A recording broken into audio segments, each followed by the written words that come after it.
كانت رتبته ايه اللي دخل عليك؟ كانت رتبته عميد.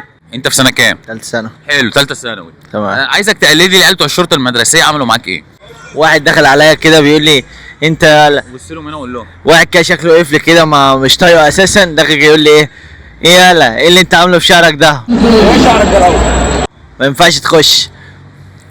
رتبته ايه اللي دخل عليك ده؟ هو مش عارف هيئته كده بيقول ايه، مش فاكر نفسه لواء ولا. وانت كنت محلق الحلاقه دي؟ بص لهم هنا. انت عارف ايه الحلقه دي؟ شافني في بتكلم في التليفون قال لي التليفون ده ممنوع في الخدمه، بعمل لي كده. تليفون ممنوع في الخدمه؟ مش عارف. خدمه مدرسيه، ما انت بتخدم الوطن. مش عارف، ده حاسسني اللي هو لواء ولا مش عارف ايه.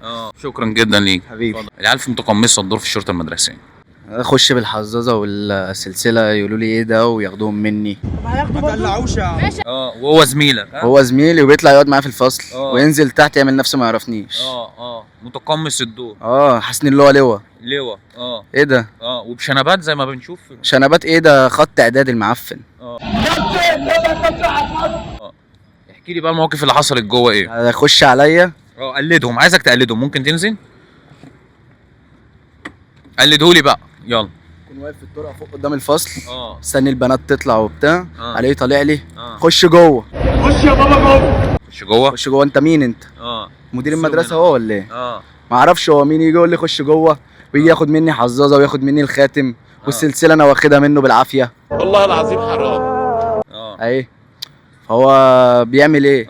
كانت رتبته ايه اللي دخل عليك؟ كانت رتبته عميد. دخلت الناس لميت وانهم لميتون. عميد.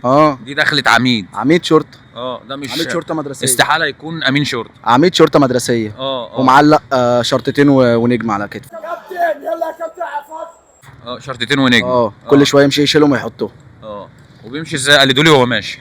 خش يمشي يعمل لي كده.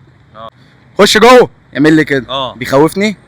انا بصراحه بخاف منه. بتخاف منه؟ شنبه بتاع اعدادي ده بيخوفني منه.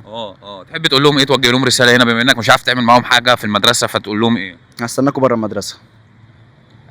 اخر كلام. قول يا جماعه والنبي المواقف اللي عملوها العيال بتاعت الشرطه المدرسيه والمواقف الغريبه اللي حصلت معاكم اكتبوا لي في الكومنتات. انا نفسي اروح اصور في المدرسه.